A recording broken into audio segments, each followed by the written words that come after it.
Good evening, all. Welcome to Simplimet Learning.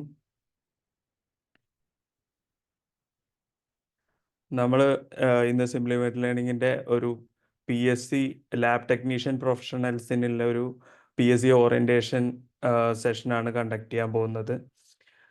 ഇതിൻ്റെ main agendas എന്ന് പറയുന്നത് നമ്മൾ PSC എക്സാംസിനെ കുറിച്ച്, PSC മാത്രമല്ല നാഷണൽ എക്സാംസിനെ കുറിച്ചിട്ടൊക്കെ ഒരു അവയർനെസ് ഉണ്ടാക്കുക, അതിനെങ്ങനെ പ്രിപ്പയർ ചെയ്യണം, അതിൻ്റെ ഒരു എക്സാമിൻ്റെ പെക്യുലാരിറ്റീസ് എന്തൊക്കെയാണ്, അതിൻ്റെ ഏത് രീതിയിലാണ് ഓരോ എക്സാമിനും ക്വസ്റ്റ്യൻസ് ചോദിക്കുന്നത്, അത്തരത്തിലുള്ളൊരു ബ്രീഫ് ഇൻട്രൊഡക്ഷനും അതുപോലെ തന്നെ സിംപ്ലിമെറ്റ് ലേണിങ്ങിൻ്റെ PSC ലാബ് ടെക്നീഷ്യൻ കോച്ചിങ്ങിൻ്റെ ഒരു ഓറിയൻറ്റേഷൻ സെഷൻ കൂടിയാണ് ഈ ഒരു സെഷനിൽ നമ്മൾ കണ്ടക്ട് ചെയ്യുന്നത്. ഓക്കെ, അപ്പോൾ നമുക്ക് ജസ്റ്റ് സ്റ്റാർട്ട് ചെയ്യാം. ജസ്റ്റ് ഇനീഷ്യലി ഞാൻ നമ്മുടെ ലേണിംഗ് ആപ്ലിക്കേഷൻ ഒന്ന് പരിചയപ്പെടുത്താം. ഓക്കെ, നിങ്ങളിൽ കുറച്ച് പേർക്കൊക്കെ നമ്മുടെ ആപ്ലിക്കേഷൻ ഓൾറെഡി അറിയുന്നവരുണ്ടാവും, അറിയാത്തവരുണ്ടായിരിക്കും. അപ്പം നമ്മൾ ലാസ്റ്റ് ഒരു 5 years ആയിട്ട് ഓൺലൈനായിട്ട് PSC അതുപോലെ തന്നെ health care, especially allied health care പ്രൊഫഷണൽസിന് online coaching courses, GCC licensing exams ഒക്കെ ഉണ്ടല്ലോ, GCC ലൈസൻസിങ് എക്സാംസ്, അതുപോലെ തന്നെ PSC നാഷണൽ എക്സാംസ്, പിന്നെ ലബോറട്ടറി പ്രൊഫഷണൽസിൻ്റെ തന്നെ American society of clinical pathology ഒക്കെ ഉണ്ട്, ASCP എന്ന് പറയും, ASCP രജിസ്ട്രേഷൻസ്, അതുപോലെ തന്നെ HCPC കൊരു registrations in UK and Ireland, ഇതുപോലെ രജിസ്ട്രേഷൻസ് സർവീസസ്, അതുപോലെ തന്നെ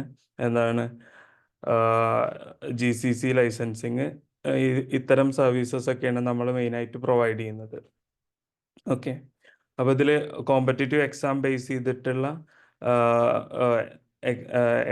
ചെയ്തിട്ടുള്ള രജിസ്ട്രേഷൻസിനൊക്കെ നമ്മൾ ഓൺലൈനായിട്ട് അതിൻ്റെ കോച്ചിങ് കോഴ്സസ് കൂടി പ്രൊവൈഡ് ചെയ്യുന്നുണ്ട്. ഓക്കെ, PSC കോച്ചിങ് നമ്മളെ ഏകദേശം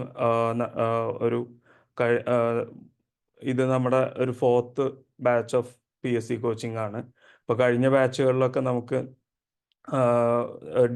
കഴിഞ്ഞ ഈ അടുത്ത് വന്നിട്ടുണ്ടായിരുന്ന DHS ലിസ്റ്റിലൊക്കെ നമുക്ക് അത്യാവശ്യം നമ്മുടെ കാൻഡിഡേറ്റ്സ് നന്നായിട്ട് സ്കോർ ചെയ്ത് റാങ്ക് ലിസ്റ്റിലൊക്കെ വന്നിട്ടുണ്ടായിരുന്നു. ഓക്കെ, അപ്പോൾ നമ്മുടെ ഫാക്കൽറ്റീസ് സൈഡാണെന്നുണ്ടെങ്കിൽ അറൗണ്ട് 10 yearsോളം PSC കോച്ചിങ്ങിൽ എക്സ്പെർട്ടൈസ് ചെയ്തിട്ടുള്ള, അതിൽ ഓൾറെഡി സെൽഫ് ക്രാക്ക് ചെയ്തിട്ടുള്ള ഫാക്കൽറ്റി ടീമാണ് നമുക്കുള്ളത്.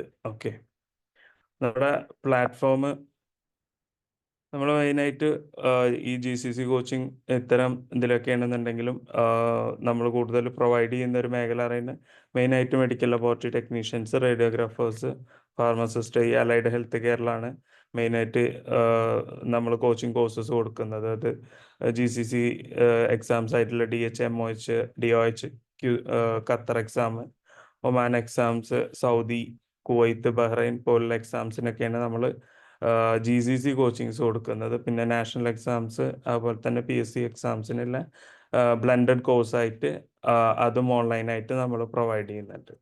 ഓക്കെ, നമ്മുടെ ഒരു കോഴ്സ് പ്രോഗ്രാംസ് എന്ന് പറയുന്നത് അത് ഒരേ സമയം ലൈവ് ഇൻട്രാക്റ്റീവ് സെഷൻസ് ഉണ്ടായിരിക്കും, അതുപോലെ തന്നെ ഒരു ഓൺലൈൻ ലേണിംഗ് പ്ലാറ്റ്ഫോമിൽ അതിൻ്റെ റെക്കോർഡഡ് വേർഷൻസും, പിന്നെ അതുപോലെ തന്നെ അതിനെ സ്പെസിഫിക്കലി ഓരോ സബ്ജക്ട്സ് വൈസും മൊഡ്യൂൾസ് ആക്കിയിട്ടായിരിക്കും ആപ്ലിക്കേഷനിൽ അറേഞ്ച് ചെയ്തിട്ടുണ്ടാവുക. ആപ്ലിക്കേഷൻ ഞാൻ ജസ്റ്റ് പ്രസൻറ്റ് ചെയ്തിട്ട് നിങ്ങൾക്ക് കാണിച്ചു തരാം എങ്ങനെയാണ് നമ്മുടെ കോഴ്സ് ആപ്ലിക്കേഷനിൽ ഡിസൈൻ ചെയ്തിട്ടുള്ളത് എന്നുള്ളത്. ഓക്കെ, അതിൽ ഈ ലൈവായിട്ട് കണ്ടക്ട് ചെയ്യുന്ന വീഡിയോ ക്ലാസ്സസിൻ്റെ റെക്കോർഡഡ് വേർഷൻസ് അവൈലബിൾ ആയിരിക്കും. അതുപോലെ തന്നെ ലൈവിൽ ഡിസ്കസ് ചെയ്തിട്ടുള്ള ക്വസ്റ്റ്യൻസ് ഈ സെയിം മൊഡ്യൂളിൽ തന്നെ നിങ്ങൾക്ക് എന്ത് ചെയ്യാൻ പറ്റും, ടെസ്റ്റ് സീരീസ് ആയിട്ട് അതിൽ തന്നെ ചെയ്ത് പഠിക്കാനും പറ്റും. ഓക്കെ, പ്രാക്ടീസ് ടെസ്റ്റും അതുപോലെ തന്നെ മോക്ക് ടെസ്റ്റുകളും സ്റ്റഡി മെറ്റീരിയൽസും നമ്മൾ ഈ ആപ്പ് കോഴ്സ് ത്രൂ പ്രൊവൈഡ് ചെയ്യുന്നതാണ്. ഓക്കെ, ഇതാണ് നമ്മുടെ ഒരു ലേണിംഗ് ആപ്പിനെ കുറിച്ചിട്ട് പറയാനുള്ളത്. ഇനി ഞാൻ ജസ്റ്റ് നമ്മുടെ ആപ്ലിക്കേഷൻ ഒന്ന് പ്രസൻറ്റ് ചെയ്ത് തരാം. അതിൻ്റെ ഒരു ബേസിക് ഫീച്ചേഴ്സ് നിങ്ങൾക്ക് ഒന്ന് കാണിച്ചു തരാം. എങ്ങനെയാണ് നമ്മുടെ ഒരു കോഴ്സ് സ്ട്രക്ചർ കാര്യങ്ങൾ വരുന്നത്. ഇതിന് ശേഷം നമ്മുടെ ഒരു നെക്സ്റ്റ് സെഷനായിട്ടുള്ള ഒരു ഫാക്കൽറ്റീസ് നമ്മുടെ PSC കോച്ചിങ് കോർഡിനേറ്റർ ആയിട്ടുള്ള സുഗീഷ് സാറ് നിങ്ങൾക്ക് ഇതിൻ്റെ കോഴ്സിൻ്റെ ഒരു കംപ്ലീറ്റ് ഡീറ്റെയിൽസ് എങ്ങനെ PSC എക്സാം ക്രാക്ക് ചെയ്യാന്ന് പറയുന്ന ഒരു നെക്സ്റ്റ് സെഷനിലേക്ക് നമുക്ക് മൂവ് ഓൺ ചെയ്യാം. ഓക്കെ, ഇതാണ് നമ്മുടെ ലേണിംഗ് പ്ലാറ്റ്ഫോം എന്ന് പറയുന്നത്. നിങ്ങൾക്ക് ആപ്പ് സ്റ്റോറിലും ആൻഡ്രോയിഡിലും ഒക്കെ ഇത് അവൈലബിൾ ആയിരിക്കും.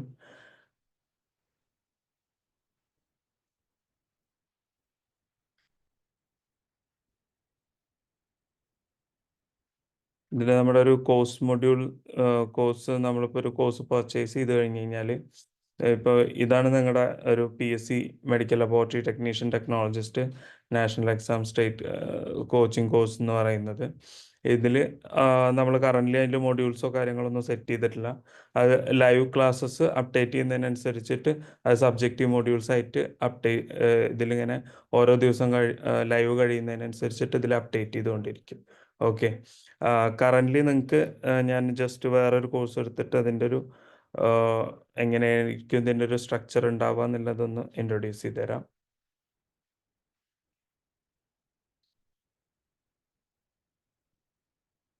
ഓക്കെ, ആപ്ലിക്കേഷനിൽ നിങ്ങൾക്ക് ലൈവ് ക്ലാസ്സസ് എന്തെങ്കിലും ഷെഡ്യൂൾ ചെയ്തിട്ടുണ്ടെങ്കിൽ നിങ്ങൾക്ക് ഈ ഒരു ഏരിയയിൽ എടുത്തു കഴിഞ്ഞ് കഴിഞ്ഞാൽ ലൈവ് ക്ലാസ്സിൻ്റെ ഒരു ഡീറ്റെയിൽസ് കാണാൻ പറ്റും. ഇവിടെ തന്നെ ക്ലിക്ക് ചെയ്തുകൊണ്ട് നിങ്ങൾക്ക് ലൈവ് ക്ലാസ്സിൽ ജോയിൻ ചെയ്യാനും പറ്റും. ഓക്കെ, ഏതെങ്കിലും ഒരു ന്യൂ ലൈവ് സെഷൻ ഉണ്ടെങ്കിൽ അത് നമ്മൾ അറ്റ് ദി സെയിം ടൈം നമ്മൾ പിന്നെ എന്താണ് നിങ്ങളുടെ PSC കോച്ചിങ് വാട്സപ്പ് ഗ്രൂപ്പിലും അപ്ഡേറ്റ് ചെയ്യും. അതുപോലെ തന്നെ നമ്മളത് ഇവിടെയും അപ്ഡേറ്റ് ചെയ്യുന്നതായിരിക്കും. അപ്പോൾ ഇവിടെ ജസ്റ്റ് ക്ലിക്ക് ചെയ്താൽ തന്നെ നിങ്ങൾക്ക് ലൈവ് ഇൻട്രാക്റ്റീവ് സെഷനിൽ ജോയിൻ ചെയ്യാൻ പറ്റും. ഇതേ സൂം പ്ലാറ്റ്ഫോം ഇൻ്റഗ്രേറ്റഡ് ആയിട്ടായിരിക്കും നമ്മുടെ ലൈവ് ഇൻട്രാക്റ്റീവ് സെഷൻ ആപ്പിൽ കണ്ടക്ട് ചെയ്യുന്നത്. അപ്പോൾ നിങ്ങൾക്ക് ഡൗട്ട്സൊക്കെ ഇൻ ബിറ്റ്വീനൊക്കെ ഫാക്കൽറ്റി ആയിട്ട് കമ്മ്യൂണിക്കേറ്റ് ചെയ്യാനൊന്നും ബുദ്ധിമുട്ടുണ്ടാവില്ല. നിങ്ങൾക്ക് വോയിസ് എനേബിൾ ചെയ്തിട്ട് വേണ്ട കാര്യങ്ങൾ ഫാക്കൽറ്റി ആയിട്ട് കമ്മ്യൂണിക്കേറ്റ് ചെയ്യാൻ പറ്റും. ജസ്റ്റ് Q&A സെഷൻസ് ഒക്കെയാണ് കണ്ടക്ട് ചെയ്യുന്നതെങ്കിൽ Q&Aൻ്റെ ഇൻ ബിറ്റ്വീന് നിങ്ങൾക്ക് എന്തെങ്കിലും ആൻസർ ചെയ്യണമെങ്കിൽ അതിന് നിങ്ങൾ മാക്സിമം ചാറ്റ് ബോക്സ് യൂസ് ചെയ്യായിരിക്കും ബെറ്റർ. ഡൗട്ട്സോ എന്തെങ്കിലും ഉണ്ടെന്നുണ്ടെങ്കിൽ നിങ്ങൾക്ക് ഹാൻഡ് റൈസ് ചെയ്തിട്ട് ഫാക്കൽറ്റി അനുവദിച്ചു കഴിഞ്ഞ് കഴിഞ്ഞാൽ നിങ്ങൾക്ക് സംസാരിച്ച് നിങ്ങളുടെ ഡൗട്ട്സ് ക്ലിയർ ചെയ്യാനും പറ്റും. ഓക്കെ,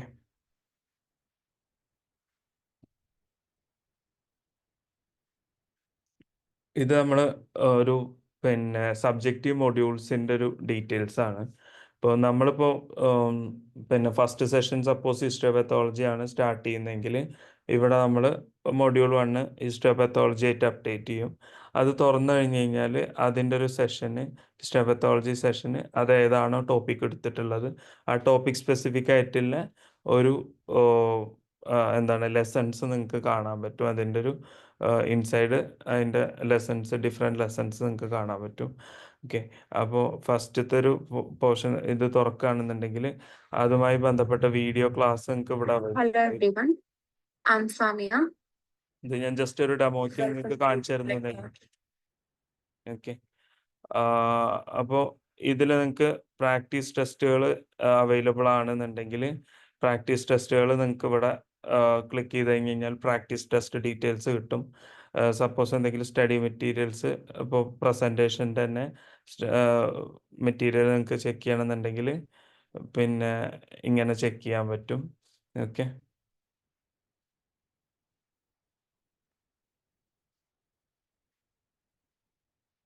ഇപ്പോൾ ഇതിൽ നിലവിൽ ടെസ്റ്റ് സീരീസോ എക്സാംസോ ഒന്നും ഉണ്ടാവില്ല. ടെസ്റ്റ് സീരീസ് ഉള്ള ഇത് വെച്ചിട്ട് ഞാനൊന്ന് കാണിച്ചു തരാം. ഇപ്പോൾ ഈ ഒരു മൊഡ്യൂളിൽ സ്പെസിഫിക്കലി ടെസ്റ്റ് സീരീസ് ഉള്ളൊരു മൊഡ്യൂളാണ്. അവിടെ നിങ്ങൾക്ക് കയറിയിട്ട് ഇങ്ങനെ നോക്കി കഴിഞ്ഞ് കഴിഞ്ഞാൽ നമ്മളിപ്പോൾ ഒരു ടെസ്റ്റ് സീരീസാണ്. സ്റ്റാർട്ട് എക്സാം കൊടുത്തു കഴിഞ്ഞ് കഴിഞ്ഞാൽ നമുക്ക് ഫസ്റ്റ് ക്വസ്റ്റ്യൻക്ക് അത് മൂവ് ഓൺ ചെയ്യും. ഇതിൽ എത്ര ക്വസ്റ്റ്യൻസ് ഉണ്ട്, എത്ര ടൈം ഉണ്ട്, എന്നുള്ള ഡീറ്റെയിൽസ് നിങ്ങൾക്ക് കാണാൻ പറ്റും. ഇപ്പോൾ PSCയിലാണെന്നുണ്ടെങ്കിൽ വിത്ത് മൈനസ് മാർക്ക് ആയിരിക്കും ഓരോ ടെസ്റ്റും സെറ്റ് ചെയ്തിട്ടുണ്ടാവുക. നിങ്ങളൊരു PSC എക്സാമിന് നിങ്ങൾക്ക് അറിയാലോ OMR ഷീറ്റ് എക്സാം എങ്ങനെയായിരിക്കും. അതിൽ ഒരു തെറ്റായിട്ടുള്ള അറ്റംപ്റ്റിന് എന്ത് ചെയ്യും, -0.25 കട്ട് ചെയ്തു പോകും. അപ്പോൾ അതിനനുസരിച്ചിട്ട് നിങ്ങൾക്ക് എന്ത് ചെയ്യാൻ പറ്റും, ഇതിലും മാർക്ക് നിങ്ങളത് ഇങ്ങനെ കട്ട് ചെയ്ത് പോയിക്കൊണ്ടിരിക്കും. ഓക്കെ,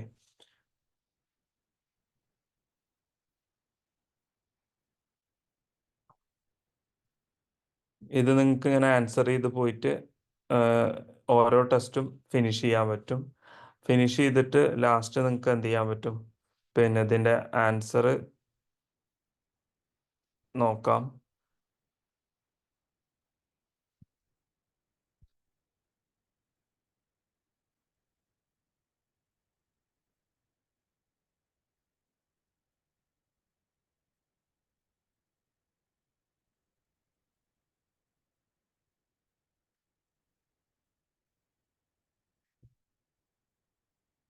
ഫൈനലി ലാസ്റ്റ് ക്വസ്റ്റ്യൻ എത്തുമ്പോൾ നിങ്ങൾക്ക് ഫിനിഷ് സബ്മിറ്റ് കൊടുക്കുക. ഓക്കെ, അപ്പോൾ നമ്മുടെ ഡീറ്റെയിൽസ് വരും. 14 ക്വസ്റ്റ്യൻ നിങ്ങൾ അറ്റംപ്റ്റ് ചെയ്തിട്ടുണ്ടെങ്കിൽ അങ്ങനെ കാണാൻ പറ്റും. അല്ലെങ്കിൽ അൺഅറ്റംപ്റ്റഡ് ക്വസ്റ്റ്യൻ ഏതാ വെച്ചാൽ, അല്ലെങ്കിൽ എന്തെങ്കിലും റിവ്യൂ ചെയ്യേണ്ട ക്വസ്റ്റ്യൻസ് ഉണ്ടെങ്കിൽ അത് ക്ലിക്ക് ചെയ്തിട്ട് നമുക്ക് റിവ്യൂ ചെയ്യാൻ പറ്റും. ഓക്കെ, സബ്മിറ്റ് കൊടുത്തു കഴിഞ്ഞ് കഴിഞ്ഞാൽ എക്സാം ഫിനിഷ് ആവും. വ്യൂ ആൻസേഴ്സ് എടുത്തു കഴിഞ്ഞ് കഴിഞ്ഞാൽ നിങ്ങൾ എത്ര എണ്ണം കറക്റ്റ് ചെയ്തു. 3 ക്വസ്റ്റ്യനാണ് നിങ്ങൾ കറക്റ്റ് ചെയ്തിട്ടുള്ളത്. 11 ക്വസ്റ്റ്യൻ നിങ്ങൾ തെറ്റാക്കിയിട്ടുണ്ട്. ഇത് ജസ്റ്റ് 1 സ്കോർ ബേസ് ചെയ്തിട്ടാവുകൊണ്ട് അതെന്താണ്, പിന്നെ 3 എന്ന് കാണിക്കുന്നുണ്ട്. ഇപ്പോൾ സപ്പോസ് PSC എക്സാമിനാണെന്നുണ്ടെങ്കിൽ നമുക്ക് ഈ 11 ക്വസ്റ്റ്യനും അതിൻ്റെ എത്ര പെർസെൻറ്റേജ് വെച്ചിട്ട് മൈനസ് ആയിട്ട് പോവും. അപ്പോൾ ഈ സ്കോർ ഇതിലും റെഡ്യൂസ് ചെയ്യും. ഓക്കെ, അപ്പോൾ ഇനി അതിൻ്റെ സൊല്യൂഷൻസ് എടുത്തു കഴിഞ്ഞ് കഴിഞ്ഞാൽ ഓരോന്നിൻ്റെ ഡീറ്റെയിൽസ് നിങ്ങൾക്ക് കാണാൻ പറ്റും. ക്വസ്റ്റ്യന്, അതിൻ്റെ കറക്റ്റ് ആൻസർ, അതിൻ്റെ ഒരു സൊല്യൂഷൻ ബേസ് ചെയ്തിട്ടുള്ള ഡീറ്റെയിൽസ്, നിങ്ങൾ ആൻസർ ചെയ്തിട്ടുള്ള ഡീറ്റെയിൽസ്, ഇത്രയും കാര്യങ്ങൾ നിങ്ങൾക്ക് ഇതിൽ കാണാൻ പറ്റും. ഓരോ ക്വസ്റ്റ്യനും റിവ്യൂ ചെയ്യാൻ പറ്റും. ആപ്ലിക്കേഷനിൽ ഞങ്ങളൊരു ഫീച്ചറും കൂടി ഇതിൽ ചേഞ്ച് ചെയ്തുകൊണ്ടിരിക്കുകയാണ്. നിങ്ങൾ കോഴ്സിൽ അപ്ഡേറ്റ് ചെയ്യുന്ന സമയത്ത് നിങ്ങൾക്ക് അതും കൂടി അവൈലബിൾ ആയിരിക്കും. നിങ്ങൾ ഓരോ ക്വസ്റ്റ്യനും ക്ലിക്ക് ചെയ്യുന്ന അറ്റ് ദി സെയിം ടൈം തന്നെ നിങ്ങളുടെ ആൻസർ കറക്റ്റ് ആണോ തെറ്റാ ആണോ എന്നുള്ള ഡീറ്റെയിൽസ് നിങ്ങൾക്ക് അവിടെ കാണാൻ പറ്റും. ഓക്കെ,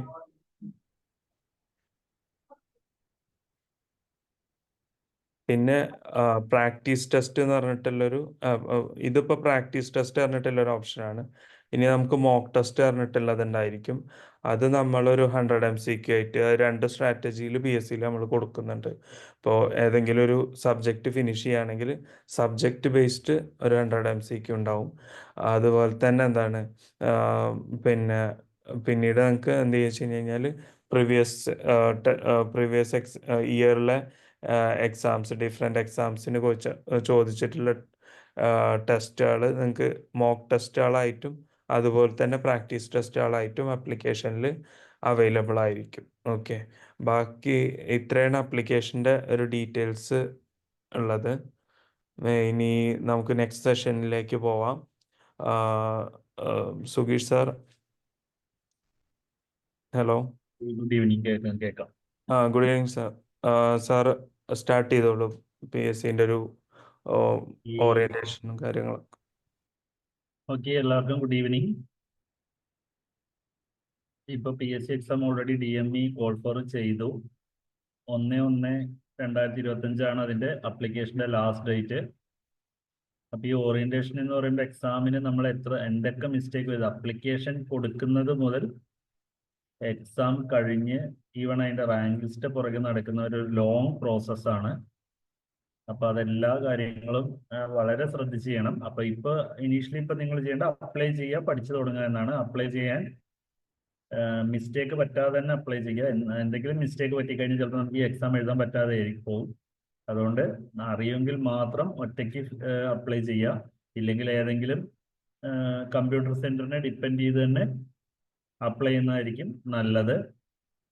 അതിപ്പോൾ DME ലാബ് ടെക്നീഷ്യൻ വിളിച്ചു കഴിഞ്ഞു.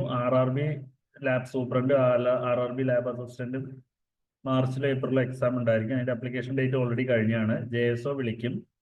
അതേപോലെ ഹോമിയോപതി ലാബ് ടെക്നീഷ്യൻ വയനാട് ഡിസ്ട്രിക്റ്റിൽ, അതും വെരി സൂൺ വിളിക്കുന്നതായിരിക്കും. അപ്പൊ ആദ്യം എന്താണ് നമ്മൾ ഈ ജോലി കിട്ടുക എന്ന് പറയുമ്പോഴും എന്താണ്, എങ്ങനെയാണ് ഇതിന്റെ കാര്യങ്ങൾ എന്തൊക്കെയാണെന്ന് അറിഞ്ഞിരിക്കണ്ടേ. അപ്പൊ അതിന്റെ ഒരു ചെറിയൊരു ഇൻട്രൊഡക്ഷൻ ആണ്. ഇപ്പൊ DME വിളിച്ചത് കൊണ്ട്, മെഡിക്കൽ എഡ്യൂക്കേഷൻ സർവീസിൽ വിളിച്ചത് കൊണ്ട് അതിനെക്കുറിച്ച് കൂടുതലായി പറഞ്ഞു തരുന്നു. അതായത് ഇതിന്റെ സ്കെയിൽ ഓഫ് പേ എന്ന് പറഞ്ഞാൽ 36,500 രൂപ മുതൽ 75,400 രൂപ വരെയാണ്. അതിന് കുറെ കണക്കുകളുണ്ട്, ഓരോ സ്ലാബുകളുണ്ട്. ഓരോ വർഷവും നമുക്ക് 600-700 രൂപ കൂടും. അങ്ങനെയൊക്കെയാണ് ഇതിന്റെ കണക്ക് വരുന്നത്. ഇപ്പൊ DMEയിൽ ഏകദേശം 420, എല്ലാ മെഡിക്കൽ കോളേജിലും കൂടി 420-ലധികം പോസ്റ്റുകളാണുള്ളത്. ഇപ്പൊ വിളിച്ചിരിക്കുന്നത് 26 പോസ്റ്റിലേക്കാണ് ഇപ്പൊ PSC കോൾ ഫോർ ചെയ്തിരിക്കുന്നത്. ഏകദേശം അതൊരു 2-3 വർഷം കൊണ്ട് 70ഓളം പോസ്റ്റുകളാകും. കുറച്ച് റിട്ടയർമെന്റ് ഒക്കെ വരാനുണ്ട് എന്നാണ് അറിയാൻ കഴിഞ്ഞത്. 30/11 മിനിഞ്ഞാന്നാണ് ഇത് കോൾ ഫോർ ചെയ്തിരിക്കുന്നത്. ലാസ്റ്റ് ഡേറ്റ് 1/1/2025 ആണ്. എത്രയും പെട്ടെന്ന് അപ്ലൈ ചെയ്യുക. നിങ്ങൾ അപ്ലൈ ചെയ്യുമ്പോൾ ചിലപ്പോൾ നിങ്ങൾക്ക് ഇന്നൊരു സർട്ടിഫിക്കറ്റ് ഇല്ലാത്തതുകൊണ്ട്, ചിലപ്പോൾ നോൺ ക്രീമി ലെയർ ആയിരിക്കാം, അത് കിട്ടുന്ന അതുകൂടി ചേർത്ത് സബ്മിറ്റ് ചെയ്യാൻ കഴിയും. കാരണം നമ്മൾ കാസ്റ്റ് റിസർവേഷൻ കൊടുക്കുന്നുണ്ടായിരിക്കും. അപ്പൊ അങ്ങനെ കൊടുക്കുന്ന എല്ലാ സമയത്ത് ആ ലാസ്റ്റ് മൊമെന്റിൽ ചെയ്യാൻ നോക്കി അവസാനം നമ്മുടെ ഓരോ വില്ലേജിലും പഞ്ചായത്തിലൊക്കെ പോകുന്ന സമയത്ത് ഒരുപാട് അപ്പൊ ആ ഇഷ്ടം ഇല്ലാതിരിക്കാൻ നേരത്തെ തന്നെ ഒന്ന് സൈറ്റ് അപ്ലൈ ചെയ്യാൻ നോക്കാം. കാറ്റഗറി നമ്പർ 426/2024 ആണ്. അത് വെച്ചിട്ട് നമുക്ക് സെർച്ച് ചെയ്യാം, പോസ്റ്റ് സെർച്ച് ചെയ്യാം. ഒരിക്കലും ഇതൊന്നും അറിയാത്ത ഒരാളാണെങ്കിൽ ചിലപ്പോൾ ലാബ് ടെക്നീഷ്യൻ എന്ന് പറഞ്ഞ് വേറെ ഏതെങ്കിലും ഒരു ഡിപ്പാർട്ട്മെന്റ് ആയിരിക്കും, അല്ലെങ്കിൽ ലാബ് അസിസ്റ്റന്റ് എന്ന് പറഞ്ഞിട്ട് അതാണെന്ന് വിചാരിച്ച് അത് കയറി അപ്ലൈ ചെയ്യരുത്. കാറ്റഗറി അപ്ലൈ ചെയ്യുന്നതുകൊണ്ട് കുഴപ്പമില്ല, ഇത് അപ്ലൈ ചെയ്യാതെ ആവരുത്. അതുകൊണ്ടാണ് പറയുന്നത് 426/2024 ആണ് കാറ്റഗറി നമ്പർ. അതാണ് DME ലാബ് ടെക്നീഷ്യൻ വിളിച്ചിരിക്കുന്നത്. കെമിസ്ട്രി ലാബ് ടെക്നീഷ്യൻ, കെമിസ്ട്രിക്ക് വേണ്ടിയിട്ട് ലാബ് ടെക്നീഷ്യൻ, ഫിസിക്സ്, അങ്ങനെയൊക്കെ പറഞ്ഞ് കുറേ പോസ്റ്റുകൾ, ഫിസിക്സ് ഡിപ്പാർട്ട്മെന്റ്, അങ്ങനെയുള്ള ഒരുപാടെണ്ണം കാണും. അപ്പൊ മാറി അപ്ലൈ ചെയ്യാതിരിക്കാനാണ് ഇത് പറഞ്ഞു തരുന്നത്. ഏകദേശം സിലബസ് ഇങ്ങനെയാണ് വരിക. ഹെമറ്റോളജി എന്നൊരു 20 ക്വസ്റ്റ്യൻ, 20% ക്വസ്റ്റ്യൻ. ബയോകെമിസ്ട്രി 18 വരും. മൈക്രോബയോളജി 15 വരും. ബ്ലഡ് ബാങ്കിങ് നമുക്ക് വരെ ഒരു 12%. ക്ലിനിക്കൽ പത്തോളജി ഒരു 10%. ഹിസ്റ്റോപത്തോളജി, സൈറ്റോളജി ഒരു 8% ചോദ്യം വരാം.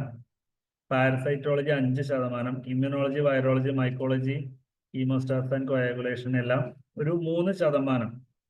ചിലപ്പോൾ ഹീമോസ്റ്റാസ് കോയാഗുലേഷൻ ഒന്നും ചോദിച്ചില്ല എന്ന് വരാം. ഹെമറ്റോളജി മാത്രമായിരിക്കാം 40 ക്വസ്റ്റ്യൻ ചോദിക്കുന്നുണ്ടായിരിക്കാം. അതിനെല്ലാം പോസിബിലിറ്റി ഉണ്ട്. എന്നാൽ പോലും ഒരു സ്റ്റാൻഡേർഡ് ആയിട്ട് ഈ ഒരു രീതിയിലാണ് ക്വസ്റ്റ്യൻ വരിക. എല്ലാ ഏരിയയും കവർ ചെയ്തിടുന്ന ഒരാൾ, ക്വസ്റ്റ്യൻ ഇടുന്ന ആൾ എല്ലാ ഏരിയയും കവർ ചെയ്ത് ചെയ്യുകയാണെങ്കിൽ ഈ രീതിയിലായിരിക്കും നമ്മുടെ ക്വസ്റ്റ്യൻസ് വരിക.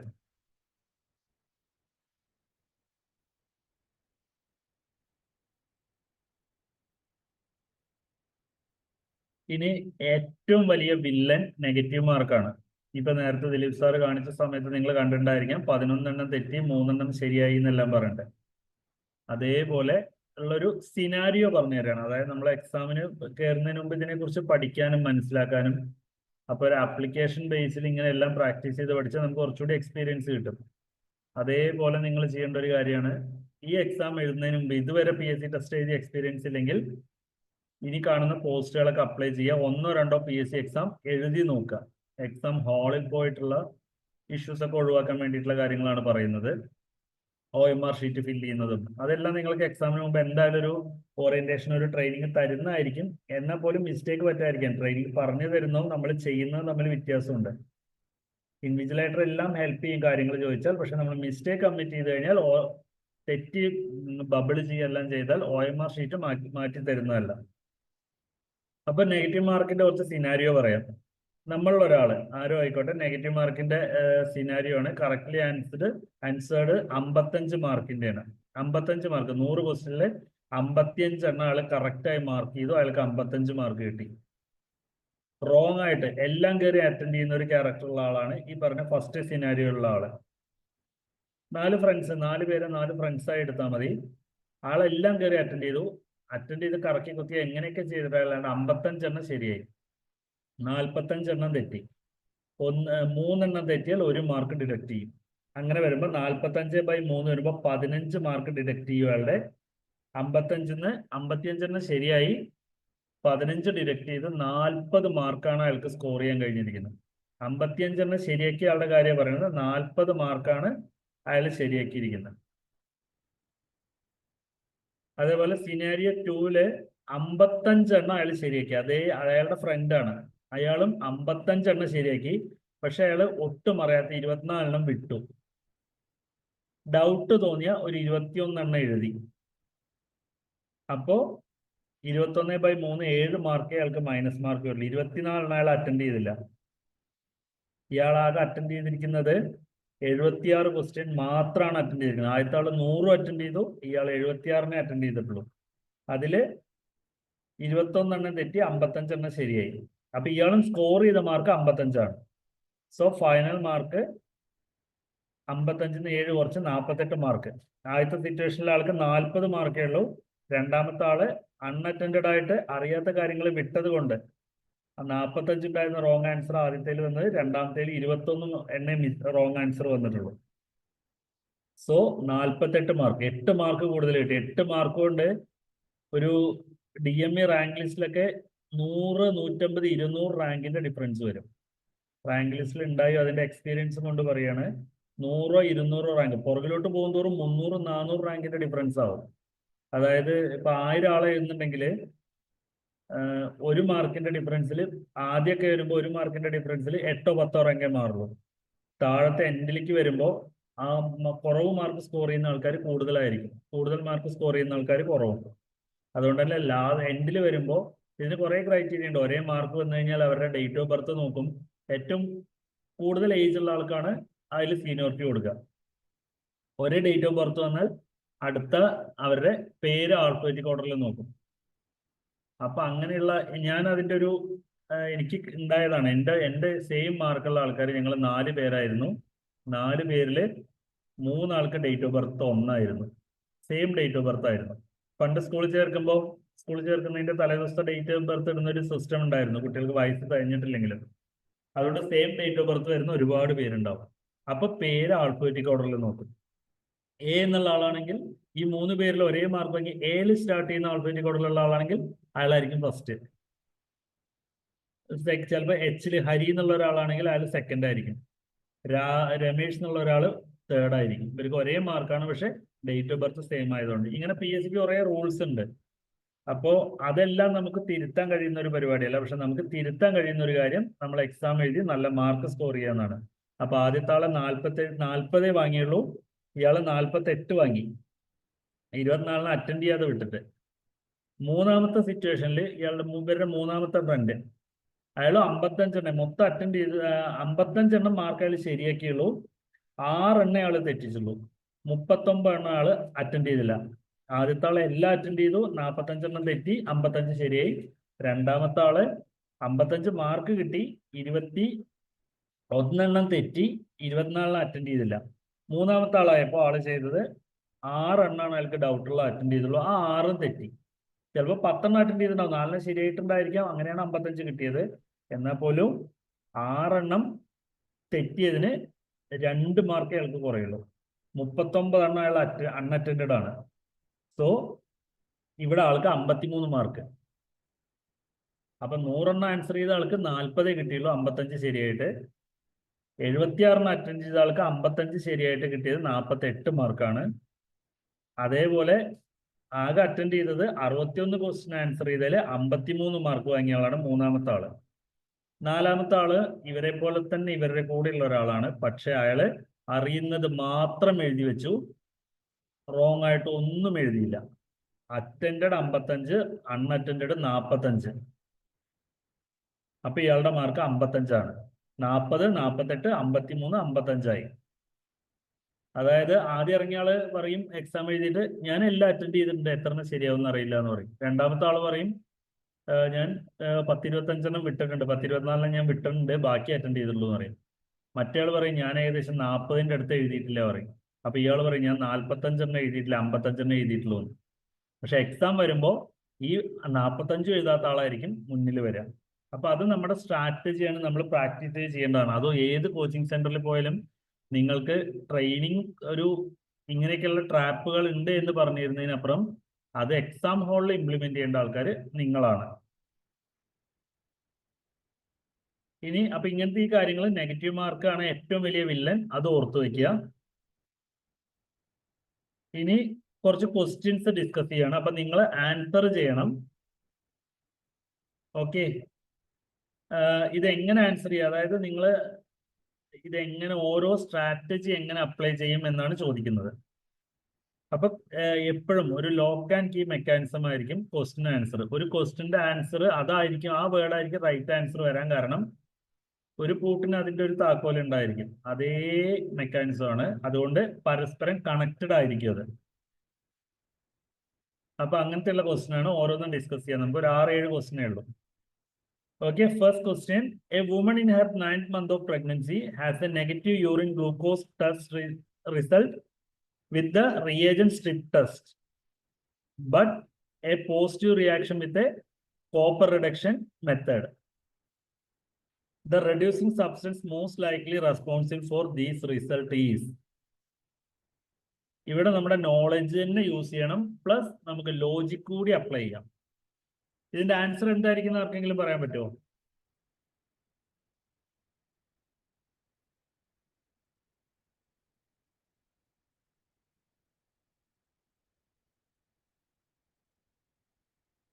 ആരെങ്കിലും ഒന്ന് റെസ്പോണ്ട് ചെയ്താൽ.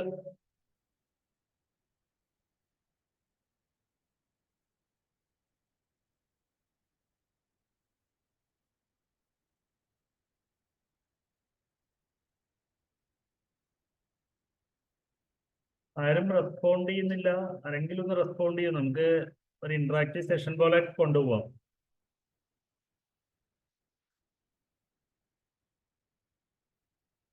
എനിക്ക് ഈ സ്ക്രീൻ കാണില്ല. ഞാനിപ്പോ സൂമിന്റെ ഇന്റർഫേസ് എടുത്തിട്ടുണ്ടെങ്കിൽ എനിക്ക് സ്ക്രീൻ കാണില്ല. നിങ്ങൾ ടെക്സ്റ്റ് ബോക്സിൽ എത്ര ടൈപ്പ് ചെയ്ത് അയച്ചു കഴിഞ്ഞാലും ഞാൻ ആ റിസൾട്ട് കാണില്ല, നിങ്ങൾ പറയുന്നത് കാണില്ല. എനിക്ക് കാണണമെങ്കിൽ നിങ്ങൾ മൈക്ക് ഓൺ ആക്കി പറയുക തന്നെ വേണം.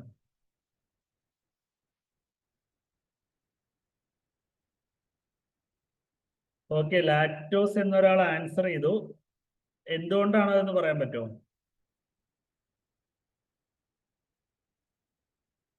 എന്തുകൊണ്ട് ലാക്ടോസ് ആയി അത്?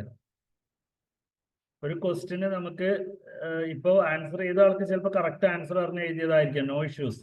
പക്ഷെ ചില സമയം നമ്മൾ കറക്കി കുത്തിയാലും കറക്റ്റായി വരും. പക്ഷെ അതല്ല നമുക്ക് വേണ്ടത്. നമുക്ക് റീസണിങ് ആയിട്ട് നമ്മൾ പഠിക്കുന്നത് സയൻസ് ആണ്, അതിനൊരു ബേസ് ഉണ്ടായിരിക്കും. എന്തുകൊണ്ടാണെന്ന് ഇപ്പൊ ലാക്ടോസ് ആൻസർ ചെയ്ത ആൾക്ക് പറയാൻ കഴിയുമോ?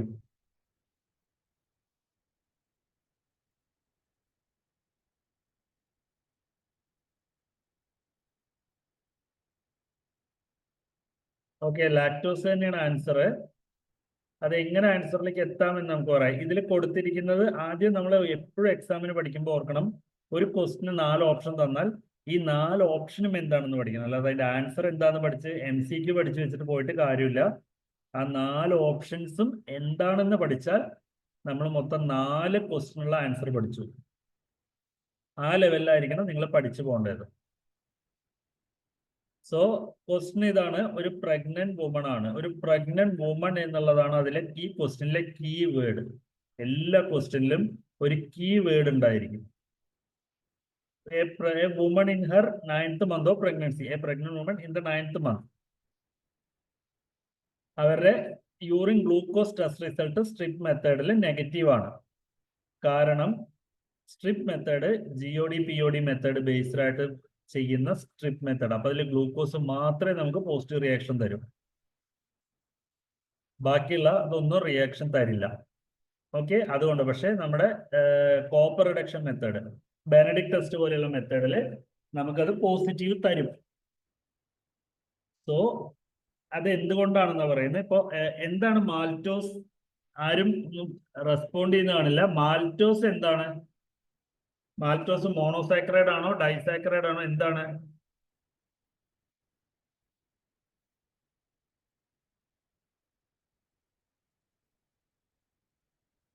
സ്ക്രീനിൽ ടച്ച് ചെയ്യരുത്, സ്ക്രീനിൽ മൊത്തം വര വരുന്നുണ്ട്. എന്താണ് മാൽറ്റോസ് എന്ന് ആർക്കെങ്കിലും പറയാൻ പറ്റുമോ? മാൽറ്റോസ് ഒരു ഡൈസാക്കറൈഡ് ആണ്. Glucose plus glucose.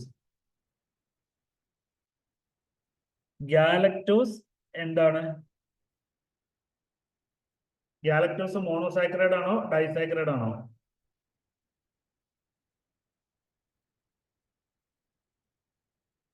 ഗാലക്ടോസ് ഒരു മോണോസാക്കറൈഡ് ആണ്. ഗാലക്ടോസ് ഒരു മോണോസാക്കറൈഡ് ആണ്. ഗ്ലൂക്കോസ് ഒരു മോണോസാക്കറൈഡ് ആണ്. ലാക്ടോസ് ഒരു ഡൈസാക്കറൈഡ് ആണ്. ലാക്ടോസിന്റെ കണ്ടന്റ് എന്താണ്?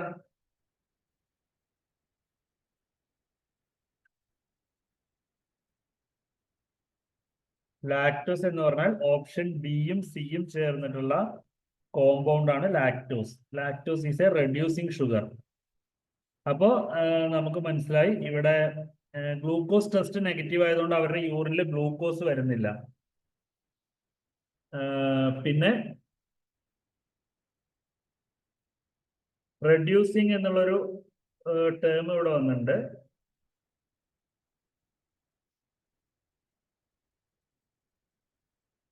ഗാലക്ടോസ് ഒരു റെഡ്യൂസിങ് ഷുഗർ ആണ്.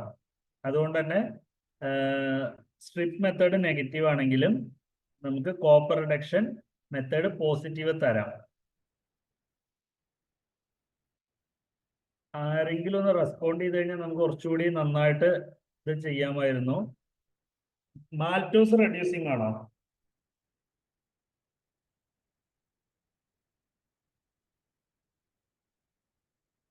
ആരും റെസ്പോണ്ട് ചെയ്യുന്നില്ല.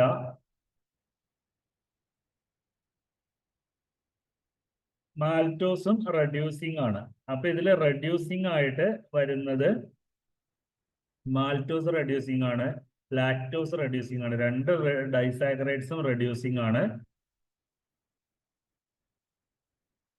അപ്പൊ നമുക്കൊരു കൺഫ്യൂഷൻ വരും ഇതിൽ ഏതായിരിക്കും എന്ന്. അപ്പൊ നമുക്ക് ആൻസറിലേക്ക് എത്താം. എന്തായാലും ഗ്ലൂക്കോസ് അല്ല ആൻസർ, കാരണം സ്ട്രിപ്പ് മെത്തേഡ് നെഗറ്റീവ് ആണ്. അപ്പൊ ഗ്ലൂക്കോസിനെ സ്കിപ്പ് ചെയ്യാം. പിന്നെയുള്ള ഗാലക്ടോസ്, മാൽറ്റോസ്, ലാക്ടോസ് ആണ്. അപ്പൊ ഇവിടെ ക്വസ്റ്റ്യനിൽ നമുക്ക് വേറൊരു ഹിന്റ് കൂടി തരുന്നുണ്ട്, 9th month ഓഫ് പ്രഗ്നൻസി. അപ്പൊ അവരുടെ ഹോർമോണൽ ചേഞ്ച് എല്ലാം കാരണം അവരുടെ ബോഡിയിൽ ലാക്ടോസ് ലെവല് കൂടുതലായിരിക്കും. അതുകൊണ്ട് തന്നെ ലാക്ടോസൂറിയാണ് അവർക്ക് വരുന്നത്. അതുകൊണ്ട് തന്നെ അതിന്റെ ആൻസർ ലാക്ടോസ് ആയിരിക്കും. അപ്പൊ ചിലതിൽ നമുക്ക് രണ്ടെണ്ണം ഓപ്ഷൻ ശരിയാവാൻ സാധ്യതയുണ്ട്. അപ്പോൾ എക്സാമിന് നമ്മൾ ഏറ്റവും ബെസ്റ്റ് ആൻസർ ആണ് എഴുതേണ്ടത്. ഇതൊരു എക്സാമ്പിൾ മാത്രം, ഓരോ ക്വസ്റ്റ്യനിലും ഇങ്ങനെ നമുക്ക് അപ്ലൈ ചെയ്യാനുണ്ടായിരിക്കും. Next question, a patient with renal tubular acidosis would most likely excrete urine with a low pH, high pH, neutral pH, variable pH. ഒരു റീനൽ ട്യൂബുലർ അസിഡോസിസ്, നമ്മുടെ ബോഡിയിൽ അസിഡോസിസ് ഉണ്ട്, ആൽക്കലോസിസ് ഉണ്ട്. അപ്പൊ റീനൽ ട്യൂബുലർ അസിഡോസിസ് വരുന്ന ഒരു പേഷ്യന്റിന്റെ യൂറിന് ലോ പി എച്ച് ആയിരിക്കോ, ഹൈ പി എച്ച് ആയിരിക്കോ, ന്യൂട്രൽ പി എച്ച് ആയിരിക്കോ, വാരിയബിൾ പി എച്ച് ആയിരിക്കോ എന്നതാണ് ക്വസ്റ്റ്യൻ.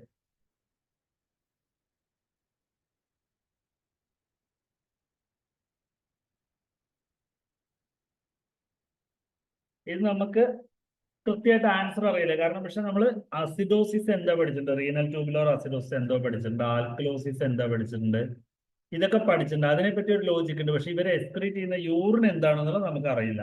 അപ്പൊ ഇതിന്റെ 4 ഓപ്ഷനും ആവാം. അപ്പൊ ഇങ്ങനത്തെ സിറ്റുവേഷൻ വന്നു കഴിഞ്ഞാൽ നമ്മൾ ചെയ്യേണ്ടത് മാക്സിമം ഒന്നല്ലെങ്കിൽ ഇത് സ്കിപ്പ് ചെയ്ത് പോവാം. നിങ്ങൾക്ക് സ്കിപ്പ് ചെയ്ത് പോവാം. PSC എക്സാം ആണെങ്കിൽ ഇത് സ്കിപ്പ് ചെയ്തു, ഇത് എഴുതാതിരിക്കാം. പക്ഷെ ഒരുപാടെണ്ണം എഴുതാതിരുന്നാലും നമ്മുടെ മാർക്ക് കുറവായിരിക്കും.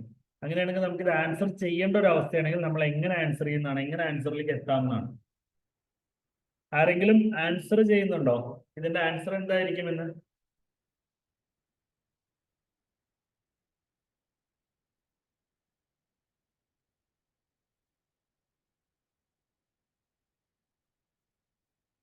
ഓക്കെ, ആരും ആൻസർ ചെയ്യുന്നില്ല.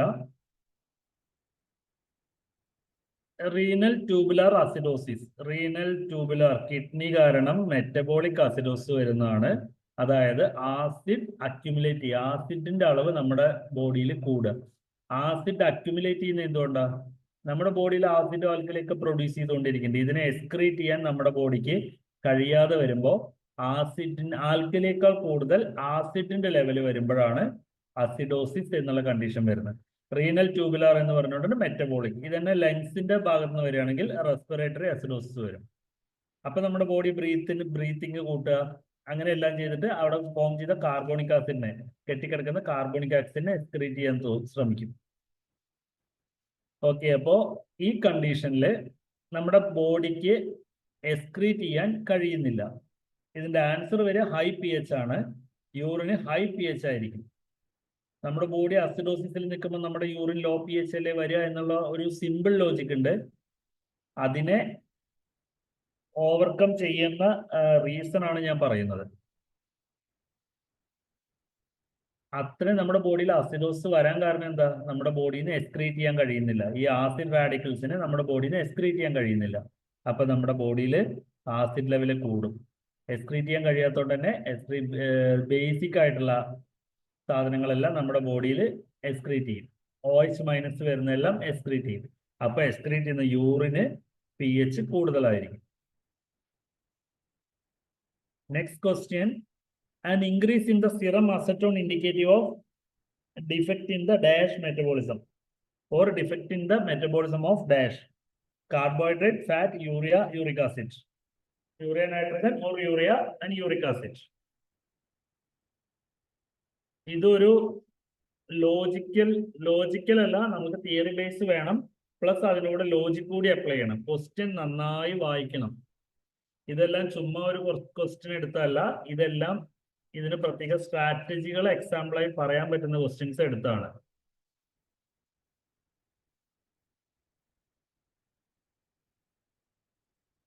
ആർക്കെങ്കിലും ആൻസർ ചെയ്യാൻ കഴിയുമോ? നിങ്ങൾ റെസ്പോണ്ട് ചെയ്ത് കഴിഞ്ഞാൽ കുറച്ചുകൂടി നന്നായിരുന്നു. കാരണം പറഞ്ഞ ആൻസറിലേക്ക് എത്തിക്കുന്നത് എങ്ങനെയെന്നുള്ളത് പറയാമായിരുന്നു. ഓക്കെ, ആൻസർ ചെയ്യാൻ തന്നെ പറയാം. Normally acetone means ketone bodies എല്ലാം ഉണ്ടാവുന്നത് ഫാറ്റ് മെറ്റബോളിസം കൊണ്ടാണ്. അപ്പൊ അതുകൊണ്ട് തന്നെ മെജോറിറ്റി ആൾക്കാർ ഇത് ആൻസർ ചെയ്യാൻ സാധ്യത ഫാറ്റ് മെറ്റബോളിസത്തിന്റെ ഡിഫക്റ്റ് കൊണ്ടാണ് കീറ്റോൺ ബോഡീസ് ഉണ്ടാവുന്നത്. പക്ഷെ നോർമൽ ഫാറ്റ് മെറ്റബോളിസത്തിന്റെ എൻഡ് പ്രൊഡക്റ്റ് ആണ് കീറ്റോൺസ്. ഇനി എപ്പോഴാണ് ഫാറ്റ് മെറ്റബോളിസം ആക്ടിവേറ്റ് ചെയ്യാന്ന് ചോദിച്ചാൽ, നമ്മുടെ ബോഡിയിൽ കാർബോഹൈഡ്രേറ്റ് മെറ്റബോളിസം ഡിഫക്റ്റീവ് ആവുമ്പോഴാണ് നമ്മുടെ ബോഡിയിൽ ഫാറ്റ് മെറ്റബോളിസം ഇനിഷ്യേറ്റ് ചെയ്യുന്നത്. അപ്പൊ ഇവിടെ ചോദിച്ചിരിക്കുന്ന ക്വസ്റ്റ്യൻ എന്താന്ന് ചോദിച്ചാൽ, an increase in the serum acetone indicative of defect in which metabolism. End product of fat metabolism ആണ് അസറ്റോൺ എങ്കിൽ പോലും ഡിഫക്റ്റീവ് മെറ്റബോളിസം കാർബോഹൈഡ്രേറ്റ് ആണ്. സോ അതാണ് അവിടെ ക്വസ്റ്റ്യനിൽ ചോദിക്കുന്നത്. അപ്പൊ നമ്മള് അസറ്റോൺ കാണുന്നു, മെറ്റബോളിസം കാണുന്നു, ഇവിടെ ഫാറ്റും കാണുന്നു. വേഗം കയറി ഫാറ്റിന് ചൂസ് ചെയ്യരുത്.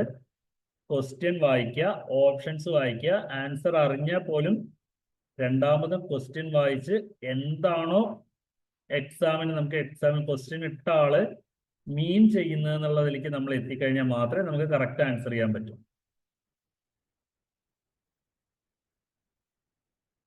ഇനി ഒരു ലോജിക്കൽ ക്വസ്റ്റ്യൻ ആണ്. നമുക്ക് ആൻസർ അറിയില്ല, കുറച്ച് കാര്യങ്ങൾ അറിയാം, പക്ഷെ ഇതിന്റെ ആൻസർ അറിയില്ല. അങ്ങനെ വന്നു കഴിഞ്ഞാൽ ചെയ്യേണ്ടതാണ്, which of the following condition is most likely cause false high creatine clearance result? False ആണ് ഹൈ ക്രിയാറ്റിൻ ക്ലിയറൻസ്, അതായത് ആ പേഷ്യന്റ് ക്രിയാറ്റിൻ ക്ലിയറൻസ് അത്രയില്ല, നമുക്കൊരു ഫോൾസ് റിസൾട്ട് കിട്ടുന്നു. സോ എന്തായിരിക്കും റീസൺ എന്നാണ് നോക്കുന്നത്. അപ്പൊ നമുക്ക് ഇതിൽ കുറച്ച് കാര്യങ്ങൾ അറിയാം, പക്ഷെ ഹൈ ക്രിയാറ്റിൻ ക്ലിയറൻസ് കിട്ടുന്നതിന്റെ റീസൺ നമുക്കറിയില്ല. പക്ഷെ ക്രിയാറ്റിൻ ക്ലിയറൻസ് കാര്യങ്ങൾ അറിയാമെങ്കിൽ എങ്ങനെ ആൻസറിൽ എത്താം എന്നാണ് ഞാൻ പറയുന്നത്. ഇത് ഓരോ സ്ട്രാറ്റജികളാണ്.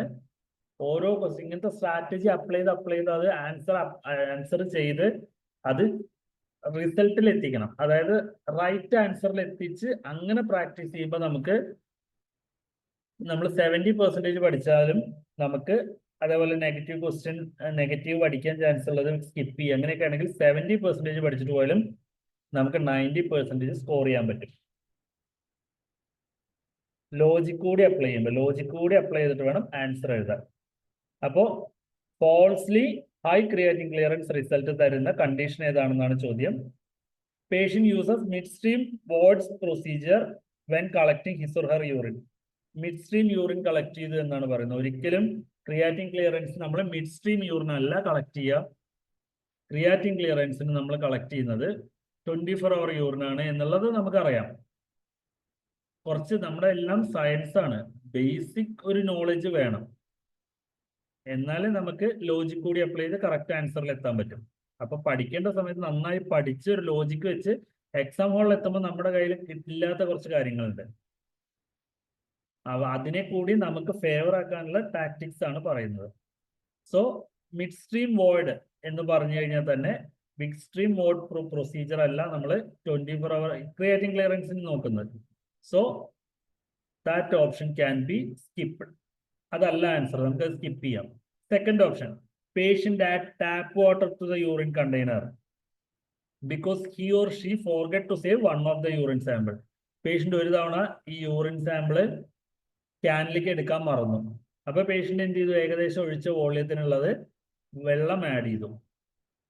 പേഷ്യന്റ് ചെയ്യുന്നു, നമുക്ക് പേഷ്യന്റ് പല രീതിയിൽ അങ്ങനെ ചെയ്യാം, പേഷ്യന്റ് അങ്ങനെ ചെയ്യുന്ന ഒരു പോസിബിലിറ്റി ഉണ്ട്. സോ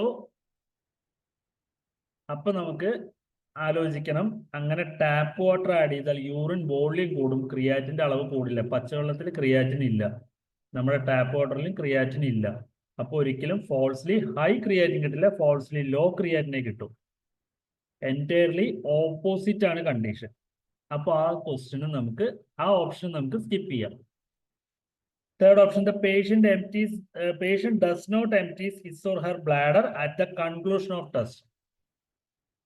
അപ്പൊ 24 hour യൂറിൻ കളക്ഷന്റെ മെത്തേഡിലേക്ക് നമ്മൾ പോകണം. രാവിലെ 8 മണിക്ക് കളക്ട് ചെയ്തോണെങ്കിൽ 7:30 യൂറിൻ പാസ് ചെയ്താൽ 8 മണിക്കുള്ള യൂറിൻ കൂടി പാസ് ചെയ്ത് കണ്ടെയ്നറിൽ എടുക്കരുത്. യൂറിൻ പാസ് ചെയ്ത് ടോയ്ലറ്റിൽ തന്നെ ലാറ്ററലിൽ നമ്മൾ കളയണം. ദെൻ 8 മണിക്ക് ശേഷം നമ്മുടെ ബോഡി ഫോം ചെയ്യുന്ന എല്ലാ യൂറിനുമാണ് നമ്മൾ ക്യാനിലേക്ക് കളക്ട് ചെയ്യേണ്ടത്. നെക്സ്റ്റ് ഡേ മോർണിംഗ് 7:55 നമ്മൾ യൂറിൻ വോയിഡ് ചെയ്താൽ പോലും 8 മണിക്ക് ഇത് കൺക്ലൂഡ് ചെയ്യുന്ന സമയത്ത് 2 ml ഉള്ളെങ്കിൽ 2 ml മതി. പക്ഷെ ആ യൂറിൻ കൂടി ഇതിൽ ആഡ് ചെയ്താലാണ് പെർഫെക്റ്റ് റിസൾട്ട് കിട്ടുക. അപ്പോൾ ലാസ്റ്റ് മൊമെന്റിൽ ആഡ് ചെയ്തില്ല എന്നാണ് പറയുന്നത്. ആഡ് ചെയ്തില്ലെങ്കിലും ഫോൾസ്ലി ഹൈ ക്രിയാറ്റിൻ വരില്ല, ഹൈ വരില്ല. അപ്പൊ ആ ക്വസ്റ്റിനും ആ ഓപ്ഷനും നമുക്ക് ആൻസർ ചെയ്യാം.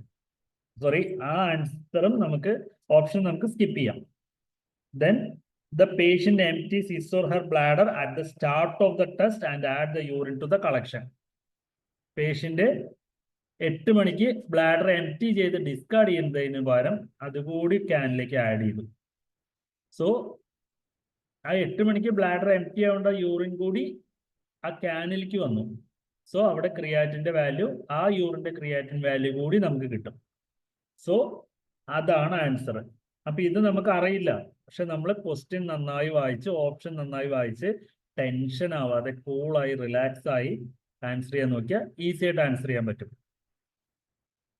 അപ്പൊ ഈ ലോജിക് അപ്ലൈ ചെയ്യാനുള്ള സ്കില്ല് നിങ്ങൾ ഡെവലപ്പ് ചെയ്തെടുക്കണം. അതിന് മാക്സിമം പ്രാക്ടീസ് ചെയ്യണം. നെക്സ്റ്റ് ക്വസ്റ്റ്യൻ, ഇതൊരു നിങ്ങളെ കൺഫ്യൂസിംഗ് ആക്കാനുള്ള ക്വസ്റ്റ്യൻ ആണ്. An EDTA sample is collected from a non-fasting patient for CBC. EDTA blood എടുത്തു, പേഷ്യന്റ് ഫാസ്റ്റിംഗ് ആയിരുന്നില്ല, CBC ചെയ്യാൻ. The physician collected the sample from femoral vein because venipuncture from the arm was unsuccessful. കയ്യിൽ നിന്ന് എടുക്കാൻ കഴിയാത്ത കാരണം femoral vein നിന്നാണ് doctor sample എടുത്തു, ഫിസിഷ്യൻ എടുത്ത്. He called the lab 15 minutes after the sample arrived and requested a lipid study including TGL, cholesterol, HDL and LDL. Lipid profile ചെയ്യാൻ പറഞ്ഞു ആ EDTA ബ്ലഡിൽ. Which result should be used to evaluate patient risk of coronary artery disease? ഇതൊന്ന് ആർക്കെങ്കിലും ഒന്ന് answer ചെയ്യാൻ പറ്റുമോ? Option A ആണോ, ബി ആണോ, സി ആണോ, ഡി ആണോ എന്ന് പറഞ്ഞാൽ മതി. അതിന്റെ എക്സ്പ്ലനേഷൻ കൂടി പറഞ്ഞാൽ അതും നന്നായി.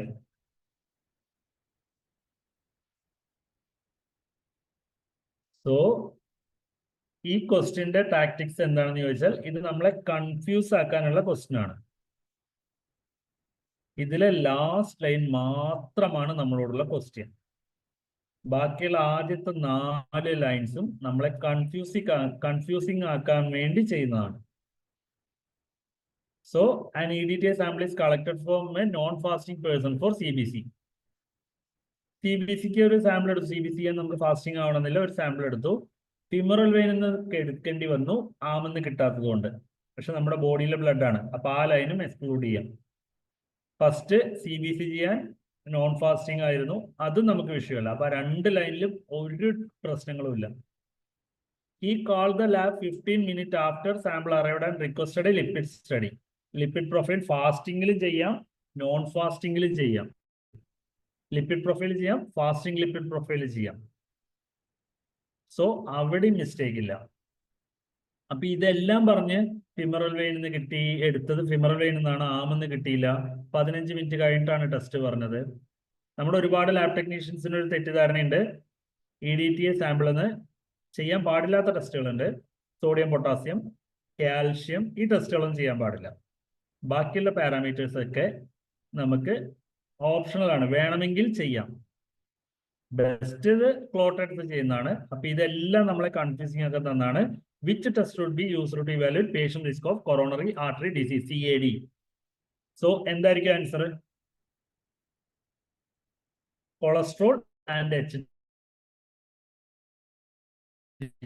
HDL കൊളസ്ട്രോൾ കുറയുന്നത് LDL കൂടുന്നതിനേക്കാൾ 8 ഇരട്ടി, അത് തിയറിയാണ്, 8 ഇരട്ടി ഹാർട്ട് ഡിസീസിന് ചാൻസ് ഉണ്ട്. സോ അതാണ് അതിന്റെ ആൻസർ. ഈ ക്വസ്റ്റ്യൻ ഡിസ്കസ് ചെയ്യാൻ കാരണം അവര് നമ്മളെ എങ്ങനെ കൺഫ്യൂസിങ് ആക്കി കഴിഞ്ഞാലും നമ്മൾ കൺഫ്യൂസ്ഡ് ആവാതെ എന്താണോ അവർ ചോദിക്കുന്നത് അവർക്കുള്ള ആൻസർ ആണ് നമ്മൾ കൊടുക്കേണ്ടത്.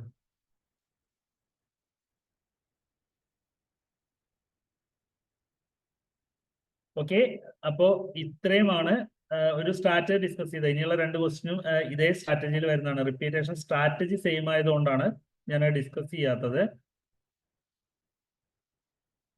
ഓക്കെ, ദിലീപ് സർ കേൾക്കാമോ?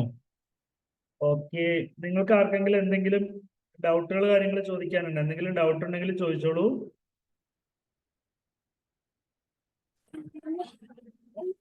ഹലോ സർ, പറയൂ. നമ്മുടെ JSO അപ്ലൈ ചെയ്യണമെങ്കിലുള്ള ക്വാളിഫിക്കേഷൻ BSc MLT തന്നെയാണോ വരുന്നത്? അല്ല, JSO ആണ്. അല്ല, സോറി, MSc MLT ആണ് ക്വാളിഫിക്കേഷൻ.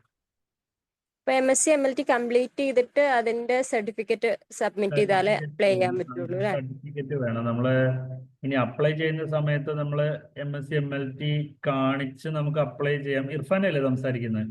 അതെ. കോഴ്സ് എപ്പോഴാ? സെപ്റ്റംബറിലാണോ തീരാ? ഓൾമോസ്റ്റ് ഓഗസ്റ്റ് ലാസ്റ്റ് ആവുന്നുണ്ടാവും. മേ ബി അതിന് മുമ്പ് PSC വിളിച്ച് അപ്ലിക്കേഷൻ ഡേറ്റ് തീരുകയാണെങ്കിൽ നിങ്ങൾക്ക് ചാൻസ് കുറവാണ്. കാരണം നമ്മൾ എക്സാം എഴുതുമ്പോൾ നമുക്ക് ആ ക്വാളിഫിക്കേഷൻ വേണം എന്ന് പറയും.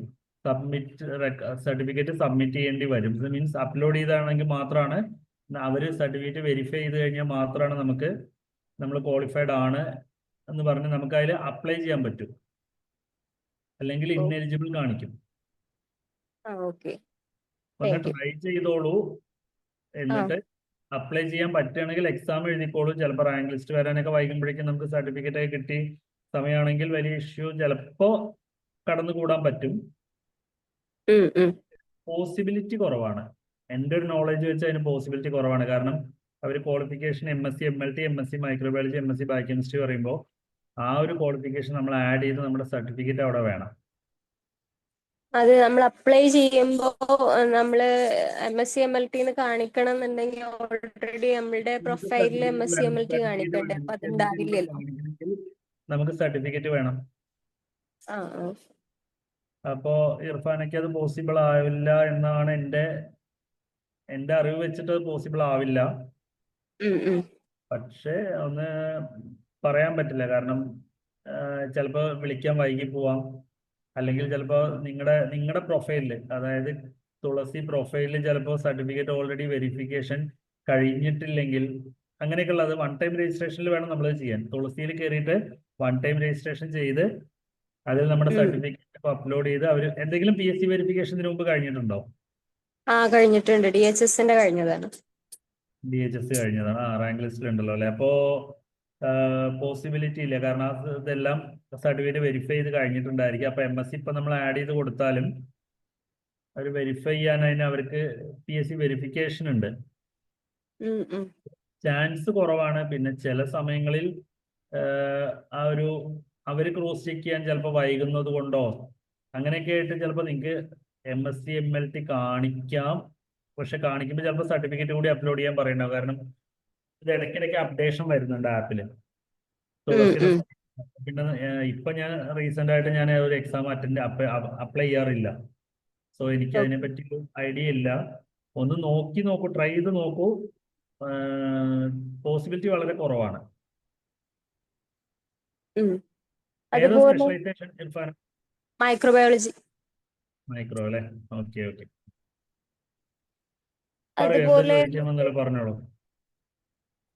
ഹോമിയോന്റെ എക്സാമിന്റെ നോട്ടിഫിക്കേഷൻ വന്നു എന്ന് കേട്ടു. പക്ഷെ ഞാനത് അപ്ലൈ ചെയ്യാൻ വേണ്ടി നോക്കിയപ്പം കണ്ടിട്ടുണ്ടായില്ല. അത് വന്നിട്ടുണ്ടോ? ഹോമിയോ വന്നിട്ടില്ല. DMA മാത്രമേ വിളിച്ചിട്ടുള്ളൂ, ഹോമിയോ വിളിച്ചിട്ടില്ല. അപ്പൊ ഇതിന്റെ വാക്കൻസീസ് നമ്മൾ 26 എന്നൊക്കെ കാണുന്നോണ്ട് അപ്പൊ അത് അത്രയും വാക്കൻസീസ് ഉണ്ടാവുള്ളൂ. അങ്ങനെയല്ല, ഒരു PSC ഇപ്പൊ 26 വേക്കൻസിക്ക് അവർ വിളിക്കുന്നു. ഈ സമയത്തെല്ലാം ഇനി വരുന്ന മാർച്ച് തൊട്ടിട്ട് ജനുവരി തൊട്ടിട്ട് റിട്ടയർമെന്റ് തുടങ്ങും. ജനുവരി, ഫെബ്രുവരി, മാർച്ച്, ഏപ്രിൽ അങ്ങനെയുള്ള മാസങ്ങളിലൊക്കെ ഒരുപാട് റിട്ടയർമെന്റ് ഡിപ്പാർട്ട്മെന്റിൽ വരും. അപ്പോ നിങ്ങളുടെ എക്സാം കഴിയുമ്പോഴേക്കും ചിലപ്പോൾ ഈ വേക്കൻസി 50 മാറിയിട്ടുണ്ടാവാം. പിന്നെ നിങ്ങളുടെ റാങ്ക് ലിസ്റ്റിന് 3 വർഷം വാലിഡിറ്റി ഉണ്ട്. അതിനുള്ളിൽ വരുന്ന വേക്കൻസി എല്ലാം അതിലേക്കാണ് പോവുക. ഇപ്പോ കാസർഗോഡ് ഏറ്റവും വലിയൊരു ഇതുണ്ടായതാണ്. DHS കാസർഗോഡ് വിളിക്കുമ്പോൾ അവിടെ ഒരു വേക്കൻസി ആയിരുന്നു കോൾ ഫോർ ചെയ്തപ്പോൾ അപ്ലിക്കൻസ് 7 പേരായിരുന്നു. റാങ്ക് ലിസ്റ്റ് വന്ന സമയത്തേക്ക് അവിടെ 11 വേക്കൻസി ആയി. 7 അപ്ലിക്കന്റ് അപ്ലൈ ചെയ്ത 7 പേരും സർവീസ് കയറി. അതായത് കോൾ ഫോർ ചെയ്യുമ്പോൾ ഒരു വേക്കൻസി, ആകെ 7 അപ്ലിക്കൻസേ കാസർഗോഡ് അപ്ലൈ ചെയ്തുള്ളൂ. DHS 2009 അത് റാങ്ക് ലിസ്റ്റ് വരുമ്പോഴേക്കും അവിടെ വേക്കൻസി 11 ആയി. കാരണം റിട്ടയർമെന്റ് വരും, പ്രൊമോഷൻ നടക്കും. ഇത് DME ആയതുകൊണ്ട് പിന്നെ സ്റ്റേറ്റ് വൈഡേ വരുള്ളൂ. DHS അല്ല, സ്റ്റേറ്റ് വൈഡ് ആവുന്നതുകൊണ്ട് ഒരൊറ്റ റാങ്ക് ലിസ്റ്റേ വരൂ. അപ്പൊ നന്നായി പഠിച്ചാൽ മാത്രമേ നമുക്ക് കയറി കൂടാൻ പറ്റൂ. അങ്ങനെയുള്ള കുറച്ചുകൂടി കാര്യങ്ങൾ ഇതിലുണ്ട്. അപ്പൊ ഇതിൽ നന്നായിട്ട് പഠിക്കേണ്ടി വരും. Thank you sir.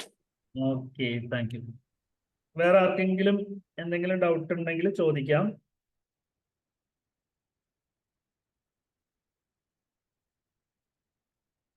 ഫീസ് അടയ്ക്കേണ്ടത് നിങ്ങൾ ആ കോണ്ടാക്ട് നമ്പറിൽ കോണ്ടാക്ട് ചെയ്താൽ മതി. അതിൽ കോണ്ടാക്ട് ചെയ്ത് കഴിഞ്ഞാൽ അവരെല്ലാ ഡയറക്ഷനും തരും. ഫീ അടയ്ക്കേണ്ട കാര്യങ്ങളും ജോയിൻ ചെയ്യേണ്ട എല്ലാം അതിൽ തരും. ഒരു 609 അങ്ങനെ 9 എൻഡ് ചെയ്യുന്ന ഇതിന്റെ ആഡിൽ തന്നെ നമ്പർ കൊടുത്തിട്ടുണ്ട്. ആ നമ്പറിൽ കോണ്ടാക്ട് ചെയ്താൽ മതി. ഓക്കെ, ദെൻ വേറെ ആർക്കെങ്കിലും എന്തെങ്കിലും ഡൗട്ടുകൾ ഉണ്ടോ? ഓക്കെ, ദെൻ താങ്ക് യു എല്ലാവർക്കും. നമുക്ക് വൈൻഡപ്പ് ചെയ്യാം.